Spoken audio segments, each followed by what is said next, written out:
Today we're just going to change the rollers in the bottom of a sliding door.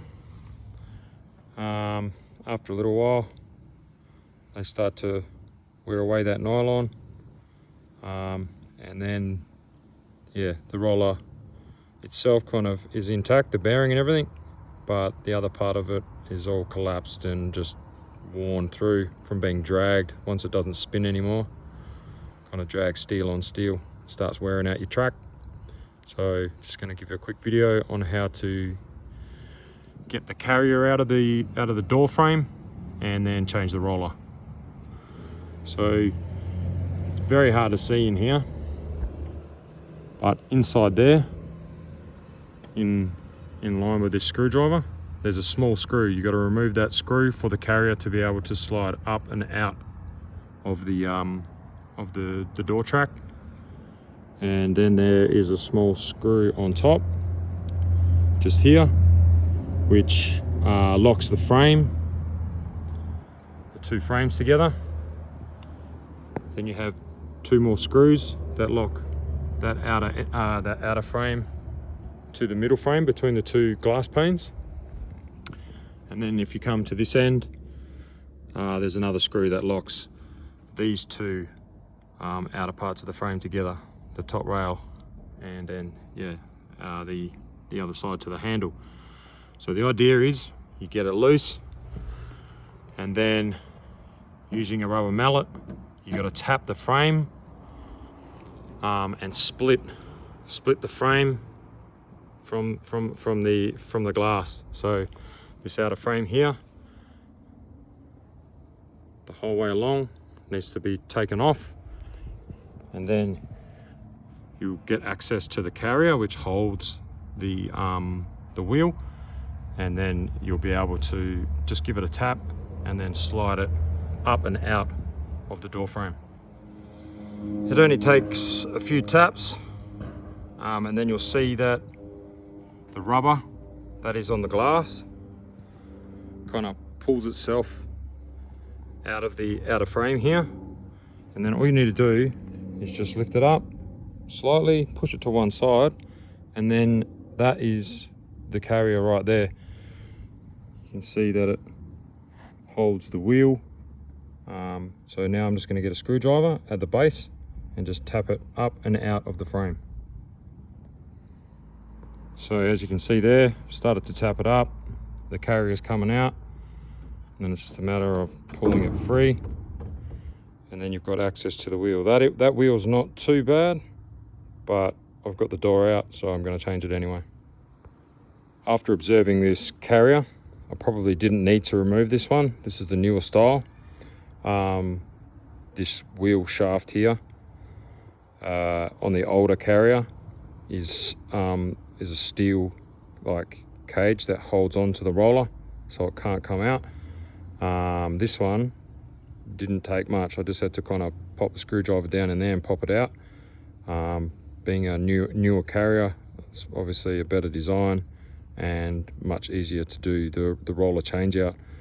But this roller down the bottom here was a steel carrier, and there was just no way of getting that roller out without removing the carrier first. So this one being a newer one, I guess you just need to check that first rather than go ahead and split the frame and everything. Bit of a waste of time. I probably should have tried that. Yeah, there we go. Wheels out. Just a matter of pulling it out and chucking the new one in there. So after observing this roller that I thought was okay, it isn't great actually. It's quite unevenly worn there. It's not sitting dead center to the track, and it's kind of worn away one side. If you see the new one, the groove in it is perfectly equal. If you look at this one, there's more kind of area missing on the left than there is on the right. So it was definitely time to change out that roller before it cuts through and ends up like this one. So it just unevenly wears on one side, and then it just kind of wears through and then delaminates like that. and then the roller's done. So I'd say that that back one isn't too far away from doing the same thing. So it's a good thing that we're changing that. From this angle also, you can see that the new the shaft that the roller sits on is a lot longer than the original. So what I'm going to have to do is tap the center shaft out of the new roller, tap the old one out of the old roller, and then just put the shorter one into the new roller. So that's my next job. So there you have it, the old shaft tapped into the new roller, and now we're just going to set it back into the carrier. That'll push in pretty easily, and then we'll fit that back into the sliding door frame. So now we have the new wheel inside of the wheel retainer, the carrier. So this gives you a good idea, or shows you where the screw hole is, which inside the door frame is the lower screw that you need to remove to be able to pull the carrier out. And yeah, it just goes straight back in. It's got this adjustment screw for the height. We'll get the door back into place before we start playing with that, and then we'll just wind that in and adjust the roller so you can see that it's hanging out just slightly there. That roller on the adjustment will push that arm down, and then more of the roller will be visible, and it'll jack the door up and into place, so that if the thieves come along, it'll just be very hard for them to get the door out of there. That's it there, the adjustment screw. And then we'll put the safety lock back over the top, and if we're going out for long periods of time, we'll use that. Pretty simple, a few taps with a hammer, light taps it straight back into place. Very hard to see the screw hole in there, but yeah, we've got to put that screw back in the bottom of that, just so that carrier doesn't move around. And then we can tap the frame back together, and it's just pretty much as simple as that. Put all the screws back in, and then we'll go inside and adjust these carriers so that the door latches correctly and is sitting at the right height, so that it rolls without any kind of scraping or metal on metal. When it comes to tapping the frame on the door back into place, I like to pull the frame right off, get the window rubber back down on the window, and then tap the frame in. I find if the rubber's up inside the that outer frame, it just won't fall down into place properly. It starts catching on the glass, and then you really don't want to shatter the glass, because then you're up for whatever that costs. So yeah, put the rubber on first, the whole way along, and then just work from one end to the other and just tap it down nice and easy. If it doesn't want to go, don't force it. Doesn't take much. Couple of taps with the hammer. Just go nice and gentle. You know, you've usually got your bolt holes in that. Help you line it all up. You may need a screwdriver just to spread the end, just to get it over. You know, spread this section here to get it over the other part of the door frame.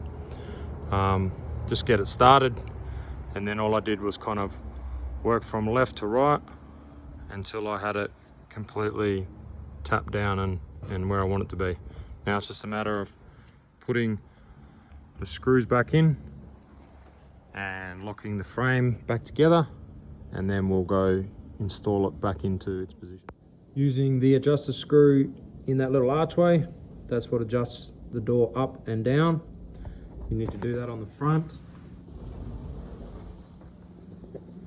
and again on the back. Little archway down there. Adjust the screw until you get it actually running smoothly. Otherwise you could be dragging on the actual aluminium frame.